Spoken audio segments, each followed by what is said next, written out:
Oh, kakaiyak. Naiiyak talaga. Nakakita ko lang nito guys, pinost to ng YG family. Welcome back to 21. At kung i-zoom nyo guys, sa ilalim ng kalagay sa credits is 2024 YG Entertainment Inc. Magagamit na natin yung mga light stick natin na matagal nang nakatago. And welcome back Papa YG. Kasabay nito is naglabas nga si Papa YG ng video about sa plans ng YG for year 2025. And isa-isahin nga natin yun guys. Ng 21 members na mag-hold ng concert for their 15th anniversary.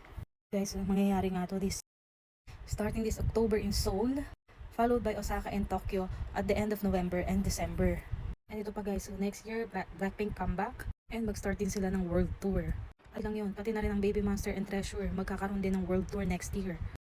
And at the end of this year nga guys is mandi-discharge na from the military si Mino and Yoon, so possible din na maging active ang winner next year. Pati na rin guys ang ACMEO. Ito na nga guys, yan, i-continue nga ng 21 yung global tour nila until next year. So maganda na tayo, panigurado kasama ang Pilipinas dyan. NB, may next monster. Ano na? Gusto daw ni Papa YG na ipakilala na sila. YG wag puro plan. We'll do our best din, magantay.